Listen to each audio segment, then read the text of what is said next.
Olá, eu me chamo Giovanni e o nosso grupo é composto por mim, pela Alana e pela Rafaela. Nós vamos falar sobre mamíferos em ambientes frios e eu especificamente vou falar sobre a influência do tamanho corporal nesses mamíferos que vivem em ambientes frios. Então, aqui vemos dois animais que são bons exemplos de tamanhos extremos. O camundongo de patas brancas, que é um animal bem pequeno, e a rena, que é um animal relativamente grande. Como a gente aprendeu em aula, a razão volume e superfície corporal ela é diferente em animais grandes e pequenos. Os animais grandes têm uma razão mais favorável para reter calor e viver em ambientes frios.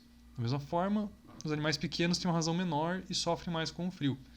Então, se você for pensar que o corpo do animal gera uma quantidade de calor e esse calor é perdido pela superfície corporal, os animais pequenos têm uma razão de geração de calor para a superfície corporal menor do que os animais grandes, né? Então, eles sofrem mais com o frio por causa disso. No entanto, as duas espécies vivem em ambientes frios e se adaptaram de formas diferentes para isso. A gente já vai entender como isso aconteceu. Então, para os camundongos, que são os animais pequenos, as estratégias são comportamentais. Os animais recém-nascidos dos camundongos, eles nascem pelados e pequeninhos. E eles dependem muito de suas mães para sobreviver no início da vida. Eles se aquecem com ela e quando ela está ausente, eles dependem das preparações que a mãe faz para eles sobreviverem. A mãe cria uma toca no chão ou na neve e isso cria um microclima que protege os animaizinhos do ambiente. Então não pega vento, não pega nevasca, né? E a mesma coisa acontece com os adultos quando eles estão em meses mais frios, onde seu corpo não dá conta de manter a temperatura no ambiente, né? Então, os animais que não são hibernantes, a gente vai entender melhor o que é hibernação daqui a pouco, mas os animais que não hibernam, eles têm adaptações de permanecer embaixo da neve.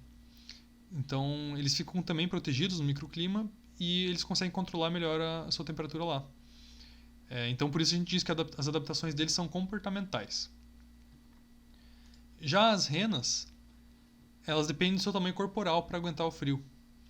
Os filhotes das renas nascem grandes e com uma pelagem espessa.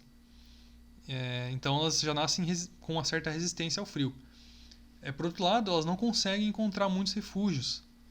E elas acabam ficando à mercê do ambiente gelado e dependem dessas adaptações fisiológicas delas para sobreviver. Nos meses mais frios, os adultos diferente dos camundongos, conseguem migrar. Então as renas vão para os lugares mais amenos, com árvores, onde o ambiente é menos hostil. E o gasto energético, se um camundongo fosse migrar, não seria viável. Então isso é uma adaptação das renas que não seria possível para os camundongos. Então, como ela depende do seu corpo, do seu porte, da sua energia para se proteger do frio, a gente diz que as adaptações da rena são fisiológicas.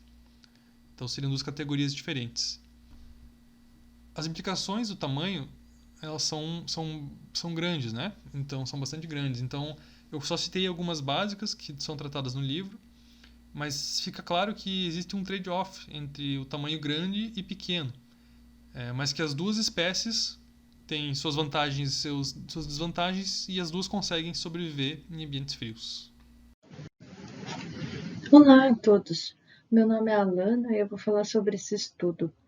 Onde eles registraram a temperatura corporal do esquilo do solo do Ártico durante 8 meses contínuos, que é a duração completa da estação de hibernação dele. Bem, a maioria dos hibernantes passa o inverno em microhabitats, onde a temperatura ambiente é mais alta que o ponto de congelamento. Só que isso é impossível para o esquilo do solo do Ártico, porque na região que ele vive existe o permafrost. E como esses esquilos só podem cavar no solo que não está congelado no verão, acima do permafrost, eles ficam restritos a fazer seus hibernáculos nessa região. Todos os hibernantes, eles passam por despertares periódicos. Aqui nós podemos ver que esse esquilo do solo do Ártico despertou 11 vezes entre outubro e abril. Os períodos de hipotermia duraram entre 1 e 3 semanas. E entre os períodos de hibernação, o esquilo elevou a temperatura corporal a 36, 37 graus Celsius por 12 a 24 horas. Aqui nós podemos ver que a temperatura do solo foi caindo à medida que o inverno avançou. E à medida que a temperatura do solo caiu, o esquilo foi mantendo uma diferença maior entre a própria temperatura corporal e a temperatura do solo durante a hipotermia. É notável que no início de dezembro, a temperatura corporal do esquilo começou a cair abaixo de 0 graus. Apesar do congelamento, o ponto de congelamento dos fluidos corporais desse esquilo ser sempre o mesmo, menos 0,6 graus Celsius, que é o valor típico de mamíferos, as temperaturas corporais dele podem cair a menos 2, menos 3 graus Celsius. E eles não congelam. Em vez disso, eles entram em um estado de superresfriamento, o que é muito raro em mamíferos. Provavelmente, para conseguir estabilizar esse superresfriamento, eles devem possuir adaptações bem singulares. Aqui vocês podem ver o esquilo do solo do Ártico. O nome científico dele é Spermophilus parry. Nesse gráfico, nós podemos observar que quando a temperatura ambiental está extremamente fria, a taxa metabólica do esquilo está altíssima. Ele está gastando bastante energia para manter a temperatura corporal próxima de 0 graus, que já é bem acima da temperatura ambiental. Já quando a temperatura ambiental está amena, a taxa metabólica cai. E a temperatura do esquilo vai se aproximar à temperatura do solo. Isso vai ajudar a economizar energia. Acontece que os despertares periódicos eles reduzem significativamente as economias de energia da hibernação. E as funções desses despertares ainda não são totalmente conhecidas. Na verdade, elas utilizam 2/3 da energia só para passar pelos despertares. Se os hibernantes pagam esse alto custo energético só para despertar, deve ter alguma função bem importante despertar durante a hibernação. A primeira hipótese é que eles precisam restaurar dendritos e sinapses que tendem a se deteriorar durante a hipotermia. E a segunda hipótese é que eles precisam reativar as respostas imunológicas que podem estar inibidas ou bloqueadas. E assim, esses despertares capacitam o animal a combater patógenos durante a hibernação. Se tratando de biologia reprodutiva, os esquilos do solo possuem uma peculiaridade interessante. Os testículos dos esquilos macho atrofiam durante a hibernação, por conta das temperaturas super baixas. E o desenvolvimento dos testículos só volta quando a temperatura corporal aumenta, e depois de algum tempo ainda. Então, por isso, os machos são incapazes de se reproduzir logo após acordarem da hibernação. Então, como a gente pode ver no gráfico, né? A concentração de testosterona deles no fim da hibernação está baixa. E ela demora pelo menos umas 3, 4 semanas para voltar ao tamanho normal e os testículos desatrofiarem. Então, 30 dias depois da hibernação, é só aí que os esquilos vão conseguir reproduzir. Então, a forma que eles encontraram para contornar esse problema foi que os esquilos macho acordam antes. Eles acordam várias semanas antes, para dar tempo para os seus testículos produzirem testosterona e eles estarem prontos para reproduzir quando as fêmeas acordarem. A composição dos alimentos que os animais ingerem costuma ser tão significativa quanto a quantidade de alimento ingerida. Então, os hibernantes eles costumam acumular grandes estoques de tecido adiposo branco. Esse tecido ele é um tecido de armazenamento. Os lipídios eles são armazenados no tecido à medida que o animal engorda. E mais tarde, eles são mobilizados para suprir as necessidades metabólicas. incluindo a necessidade de repor os lipídios oxidados. Os lipídios estocados, eles são acumulados em gotas dentro dos adipócitos. A engorda, ela requer tempo e geralmente dura vários meses. Do mesmo modo, essa engorda ela deve começar por sinais ou por processos que ocorram bem antes, desse estresse do inverno. Em algumas espécies, os controles primários da engorda são fotoperiódicos, ou seja, a diminuição da duração do dia no outono, por exemplo, pode servir como um sinal para a engorda começar.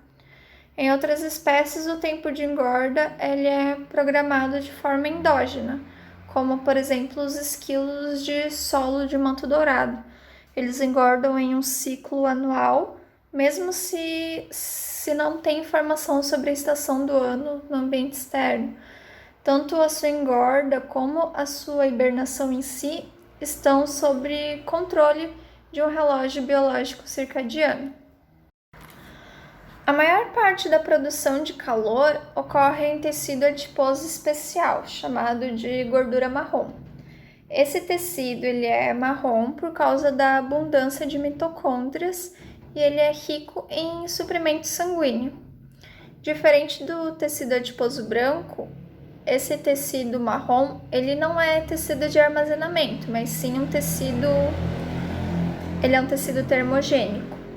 Nas células da gordura marrom, uma proteína chamada termogenina, ela desacopla o movimento de prótons na produção de ATP, permitindo que os prótons escoem pela membrana mitocondrial interna, em vez de terem que passar pela enzima ATP sintase para produzir o ATP. Então, como resultado, os combustíveis metabólicos eles são consumidos sem a produção de ATP, mas ainda assim o calor ele é liberado.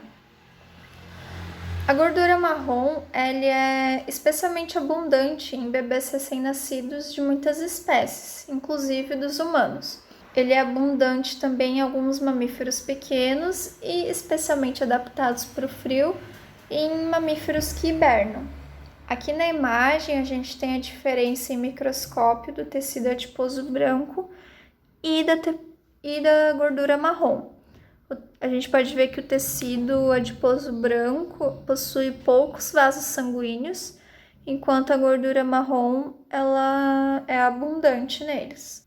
Em relação aos animais hibernantes, a composição dos lipídios consumidos se mostrou de grande influência para o processo de hibernação. Então, os lipídios eles são formados por ácidos graxos, e esses ácidos graxos podem estar em 3 categorias químicas. Os ácidos graxos saturados, também chamados de SFA, os ácidos graxos monoinsaturados, também chamados de MUFA, MUFA, e os ácidos graxos poliinsaturados, também chamados de PUFA, PUFA. Então, os indivíduos que se alimentam de dietas ricas em determinado tipo de ácido graxo tendem a depositar gorduras ricas nesses respectivos ácidos graxos. Então, um grande número de evidências existe indicando que a composição dos lipídios da dieta dos hibernantes afeta sim a dinâmica da sua hibernação. Níveis relativamente altos de PUFA, de ácidos graxos poliinsaturados, melhoram a eficiência da hibernação, já que os estoques de gordura eles devem estar em estado líquido para poderem ser metabolizados. E esses tipos de ácidos graxos proporcionam esse estado, o que não é o que acontece com o ácido graxo saturado, porque a temperatura corporal do indivíduo ela é baixa já o suficiente para solidificar esse tipo de gordura. Então, ela, por muitas vezes, se torna inutilizável para a hibernação. Aqui nessa tabela, a gente tem um estudo feito com esquilos chipmunks, e eles foram alimentados com 3 dietas diferentes. A primeira dieta foi rica em PUFA, em poliinsaturados. A segunda dieta foi uma dieta intermediária. E a terceira foi uma dieta rica em ácidos graxos saturados, SFA. Então, foi constatado que aqueles com a dieta rica em PUFA comparados com a dieta rica em SFA, foram mais aptos a hibernar, foram mais aptos a tolerar temperaturas corporais mais reduzidas, tiveram taxas metabólicas mais baixas e tiveram períodos mais longos de hibernação. Eles despertaram com menos frequência na hibernação. Então, se comprovou que aqueles com a dieta rica em ácidos graxos poliinsaturados tiveram maior sucesso na sua hibernação. A marmota alpina, o nome científico dela é marmota marmota. Várias das 14 espécies de marmota hibernam em grupos sociais, por isso que elas são chamadas de hibernantes sociais. Elas vivem ao longo do ano em grupos com até mais de 20 indivíduos. E a hibernação dessas marmotas, ela mostra que a probabilidade de cada indivíduo do grupo sobreviver ao inverno, ela aumenta. Por elas serem hibernantes sociais, mesmo quando elas precisam aumentar a taxa metabólica para produzir calor, as marmotas têm uma vantagem energética, porque o isolamento térmico é muito maior quando se hiberna em grupo. E outra descoberta interessante sobre as marmotas é que os adultos e os subadultos dos grupos de marmotas alpinas despertam em sincronia. Se um dos adultos de marmotas alpinas despertasse sozinho, o custo energético seria alto demais, porque os corpos gelados das outras marmotas, pressionados contra ele, aumentariam a necessidade de produzir calor para elevar a temperatura corporal. A sincronia diminui os gastos energéticos de cada indivíduo e, ao despertar juntos, eles se aquecem mutuamente. Aqui nós vemos um macho adulto e uma fêmea adulta da marmota alpina. E aqui nós podemos ver que eles despertaram em sincronia, até o final de março, quando eles emergem da hibernação. Já os jovens dos grupos de marmotas alpinas, eles não despertam em sincronia, ficam para trás e deixam que os mais velhos aqueçam eles, por horas e até dias. Só depois deles se beneficiarem desse aquecimento que eles investem a própria energia e despertam. Foi calculado estatisticamente o índice de sincronia para os despertares em grupo de marmotas alpinas. Um alto índice para o grupo significa que os indivíduos monitorados despertaram em alta sincronia. Aqui nós podemos ver a relação entre a perda de peso corporal durante o inverno e a sincronia.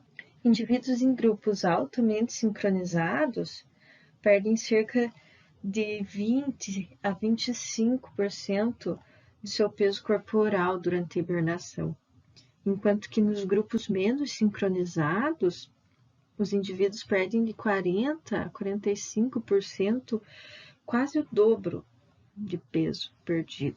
Por isso que a sincronia é tão importante para o grupo. E outra coisa importante, né, que ajuda a determinar a dinâmica de hibernação do grupo é a presença de juvenis. Quando tem integrantes juvenis nos grupos, eles têm mais chance de sobreviver ao inverno. Mas os mais velhos, eles saem em desvantagem, porque a sincronia do grupo, ela vai diminuir. E assim, vai aumentar o peso perdido pelos adultos. Vai diminuir a chance dos mais velhos sobreviverem.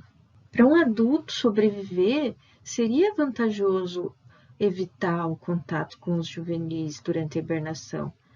Só que como a imortalidade ela não é uma opção, eles precisam dos juvenis se eles quiserem passar os genes adiante. Então, mesmo sabendo que as suas chances individuais vão diminuir, eles se associam aos juvenis na hibernação.